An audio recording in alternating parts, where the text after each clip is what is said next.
Coca-Cola is the second international word after OK. Everyone knows the logo and taste of this drink. But what is hidden behind the famous cans of Coca-Cola? Its history is full of mysteries, disputes, and accusations. Watch this video until the end and discover the hidden details that will change your opinion of the world giant Coca-Cola.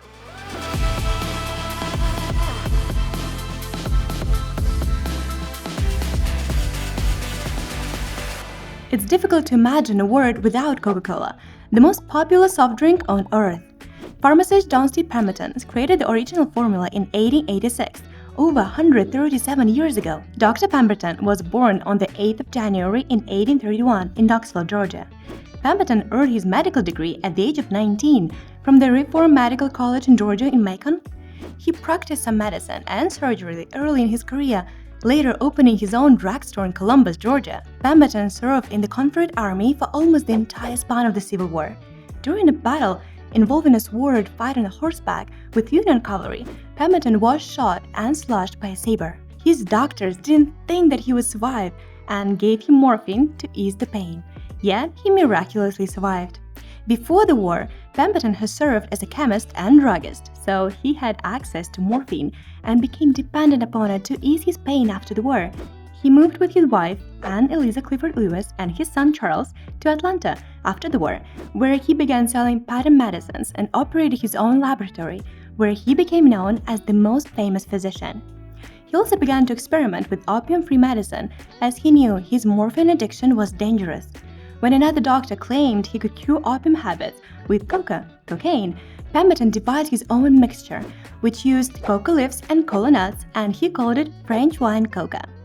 He was not the only one to experiment with cocaine. In fact, from the 1850s to the early 1900s, cocaine and opium-laced elixirs, tonics, and wines were broadly used by people of all social classes. Notable figures who promoted the miraculous effects of cocaine tonics included inventor Thomas Edison and actress Sarah Bernhardt. So Pemberton's French wine coca was prescribed as a cure for nervous disorders, headache, and other ailments.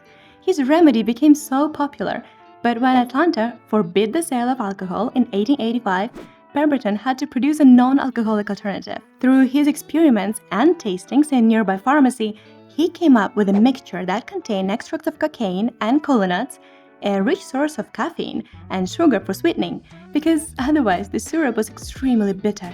As for the name, Frank Robinson, Pemberton's bookkeeper, suggested that the logo should employ two C's in Coca-Cola instead of using Coca-Cola for the coca leaf and cola nut extraction used in the formula. It is funny and understandable, I guess, that the company decades later said that the name itself has nothing to do with cocaine, and it was just meaningless and fanciful. What's more, it was also Robinson who actually handwritten the logo we all know today by heart. But back to history. Pemberton created his syrup, he had a name and a logo for it. What's next? Bear in mind that it all happened in 1886. People no longer had alcohol, so they gathered around soda fountains instead. It was a station where you could get a cup with flavored syrup of your choice, iced chips, and carbonated water. This is what looked like before, and what are they now? And here's where Pemberton started to sell his Coca-Cola syrup. In the first year, he only sold 25 gallons of syrup for something like $50, while he spent $70 on production of it. Pemberton was cheered up by his accountant that it was okay and it will get better. Pemberton made many health claims for his product, touting it as a valuable brain tonic that would cure headaches, relieve exhaustion, and calm nerves, and marketed it as a delicious, refreshing, pure joy, exhilarating, and invigorating. But the truth is that people were getting a little addicted since the syrup did contain a little bit of drugs. It doesn't contain any cocaine since 1903, just caffeine and sugar. Anyways, soon after Coca-Cola hit the market, Pemberton fell ill and nearly bankrupt. Sick and desperate, he began selling rights to his formula to his business partners in Atlanta. Part of his motivation to sell was that he still suffered from expensive continuing morphine addiction. So, he sold all his shares to fellow Atlanta pharmacist Asa Griggs Cutler. Pemberton died from stomach cancer at the age of 57 in August 1888. At the time of his death, he also suffered from poverty and his worsening addiction to morphine. Hoping his product could be passed down to his family, Pemberton insisted to have his son Charles keep 1/3 of the company. For a while, Charlie had ownership of the name, while other companies were allowed to use the formula. After 6 years of selling Coca-Cola syrup, Charles eventually sold his shares to Cutler because he was more interested in money. There is a story that Cutler approached Charlie's mother at Don Pemberton's funeral and offered her $300 in cash for the title to the name. Well, we will probably never know how it actually happened, but Charles died at the age of 40 and was found with opium at his side, while his mother Anne spent the rest of her life as a pauper. Don Pemberton created the #1 selling sparkling beverage through months of experiments, his studies, and findings, yet he did die ill and poor, but today we'll know his name. Do you think he ever even thought that it would be possible?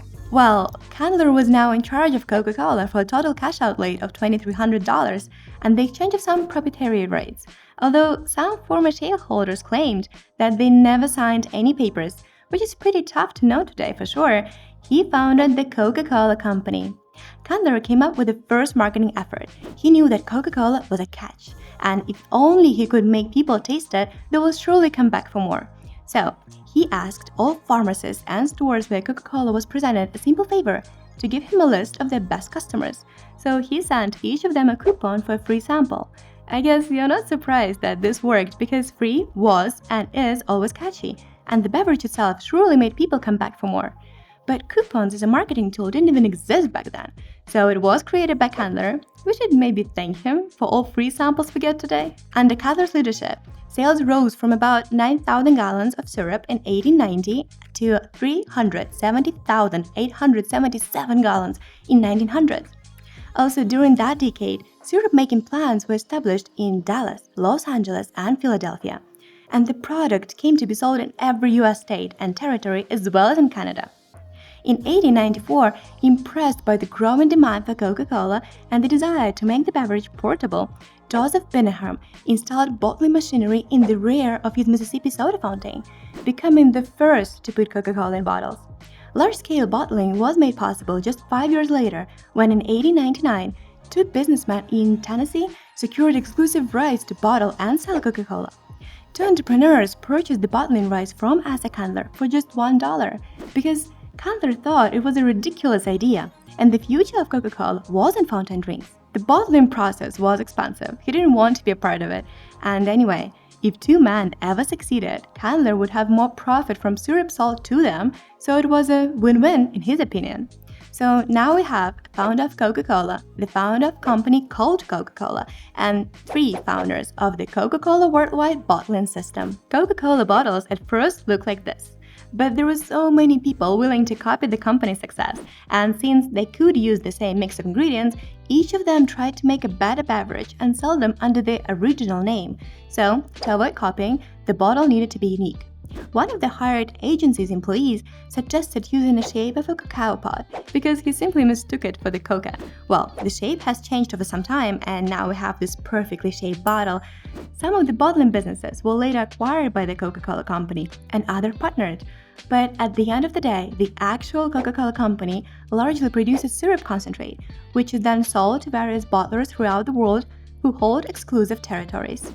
Of course, later Candler surely understood what a huge mistake he made, not only because he missed the opportunity to bottle the beverage himself, but the contract at the agreed-upon price had no expiration date, so he had essentially agreed to sell Coca-Cola at the same price of 5 cents forever. Well, this has obviously changed now, but just bear in mind that one you think is a bad idea can actually turn into a legendary one in the right hands. There are many great drinks out there, right? But what makes Coca-Cola different from any of them is marketing. Candler's original advertising budget was $11,000. He used items such as calendars, soda fountain urns, painted wall signs, napkins, pencils, and clocks to advertise Coca-Cola. In 10 years since the beverage was created, it was sold and drunk in every US state and territory. By the beginning of the 1900s, the marketing budget has already multiplied tenfold to $100,000. The company purchased spots in national magazines. It went even more viral. In 10 years, the budget was already $1 million, followed by outdoor billboard and radio programs. But the most interesting part began in 1931, when Coca-Cola had changed our mindsets. As for the difficult times and wars, Coca-Cola made itself an association of home, an identity of American culture. They didn't just supply armies, but opened up bottling manufacturers around the world so they could always supply soldiers, because shipping bottles instead of, weapons was just a little inconvenient. And this move wasn't just about boosting its local brand image, but it strengthened the company's awareness to the rest of the world because soldiers shared precious drinks with locals. Wow, right? One more thing. Every winter for decades, sales were pretty low because the drink was best served chilled with ice, which doesn't really go during the cold season. Also, the company wanted to target children. They didn't want Coca-Cola to be an adult drink. It was for everyone. So they launched famous Coca-Cola Christmas advertising campaigns, with Santa Claus, all in red, drinking Coca-Cola. It wasn't them who made Santa wear red, no. But it was Coca-Cola who made us all picture Santa only in red. Another amazing marketing campaign was Share a Coke in 2011, replacing Coca-Cola from one side of a bottle with the phrase "Share a Coke with" followed by a person name. This campaign used the list containing 250 of each market country's most popular names was increased to 1,000 words in 2015, including nicknames. It was an excellent way to increase sales, to suggest a customer get one for himself and another for a friend. As a result, in the United States, sales increased by more than 2%, reversing more than 10 years of decline in Coke consumption. When eco-friendly became a trend, Coca-Cola went green in 2009 with 100% recyclable bottles made partially from plant-based materials and moved to reduce its use of new plastic by 20% across North America in 2021. But has it really done anything against plastic pollution? So that you can imagine, Coca-Cola, with more than 500 brands, sells more than 100 billion plastic bottles every year. This equates to 200,000 bottles a minute. Of this, an unrecoverable large part ends up in the environment, and definitely in places where waste is not collected and processed. The company is the biggest polluter, it has been proven, and it did fail to achieve the promise it gave early in 1880 to recycle its bottles and to use an average 25% of recyclates in its plastic bottles. Yet, the goal has recently changed, and now the company aims to recover every bottle for everyone sold by 2030, and then to use 50% of them back in its own bottles. Right now, the company recovers 59% of bottles and uses 9% of recyclates in new bottles, but it's not even 25% promised over 20 years ago. Do you think Coca-Cola would achieve the goals it set? Well, I truly hope so, because at the end of the day, 59% isn't nothing. Not yet 100%, but honestly, Coca-Cola is not only the one responsible for the plastic pollution issue. We are all part of the big problem, and each and every one of us should do something about it. Since 1919, Coca-Cola has been a publicly traded company with a share price of $40. Today, the company brings together 86,200 employees with an annual revenue of $43 billion. Of course, the company had its ups and downs. For instance, when its biggest competitor Pepsi carried out a survey, which was also a leader marketing strategy, and gave people two drinks without labels, more people seemed to prefer Pepsi to Coca-Cola. Coca-Cola Company didn't believe in the results and carried out an identical experiment. The results were slightly off, but people did prefer the taste of Pepsi. The company adopted a new flavor of Coca-Cola in April 1985, using a formula it developed through taste tests. But new Coke was not well received. On the contrary, people were angry. The company received thousands of letters and angry calls from consumers and sellers. So Coca-Cola revived its original flavor in July, which was then marketed as a Coca-Cola Classic, and pointed out that all it wanted is to be better. The taste is better, but it truly understands that its consumers prefer the classic taste, and the company is very proud of it. Coca-Cola is well known for its ability to combine innovation and right timings, and to strive to achieve excellent brand awareness and stable growth. That is why this company has become a symbol of global success and long-lived phenomenon drink. This story was built by many men, bright, wise, and driven to succeed. Keep up learning, guys. Success is just the number of attempts.